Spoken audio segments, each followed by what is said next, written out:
Welcome to the nail shop. The service never fails. Bring your business and we promise to leave you with fine nails. Allow me to take you around. I may not work at the nail shop, but I have witnessed it.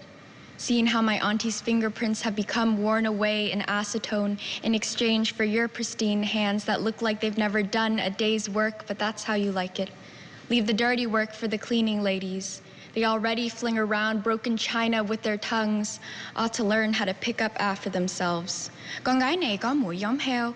It sounds foreign, so assume the worst and sit satiated knowing their living sits comfortably in your purse. Would you like a demonstration?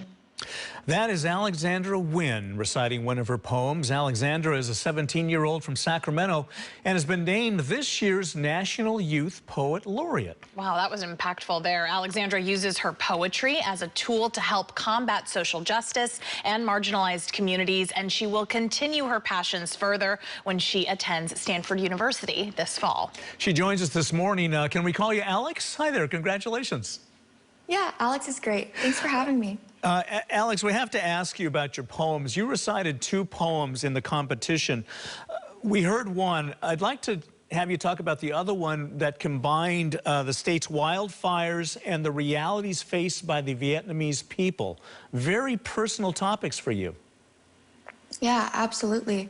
I wrote this poem in August of last year when the wildfires in California were getting worse than they ever have been, and there was an incredible amount of flooding in Vietnam. And it was my way of coming to terms with the fact that home, in both sense of the words, in my motherland, Vietnam, and California, were really suffering the effects of climate change. And I think the climate crisis is something that our generation has had to inherit.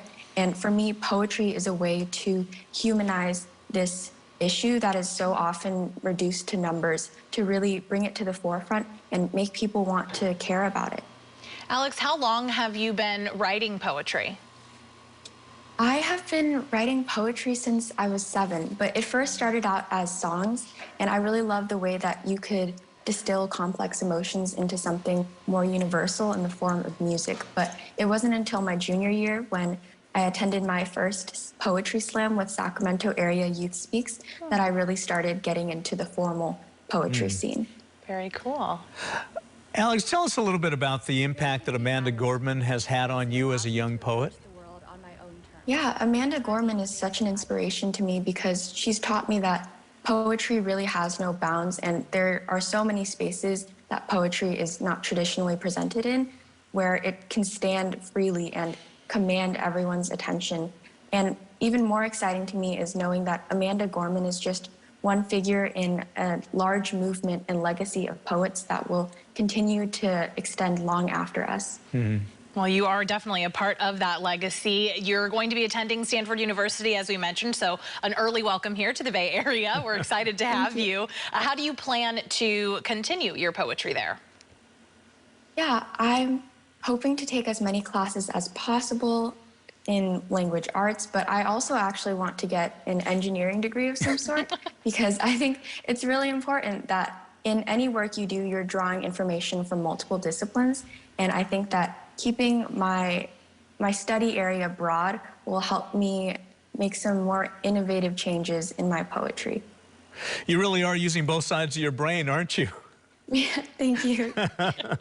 Tell us a little bit about the second poem, the one that we heard on the air, talking about another very personal experience for you and your family working in a nail salon. Yeah, so a great majority of my aunts work in a nail salon, and I wrote this poem after I had visited one, and I was just observing the social dynamics in there. And for me, it's really important to tell these stories about these Vietnamese immigrants who work so hard for pay that does not compensate them well enough for their time, in my opinion, because they are human and their experience is so beautiful, and we need to uplift their resilience. So for me, it's been a great honor to be able to tell my story and the story of the Vietnamese American community in this national platform.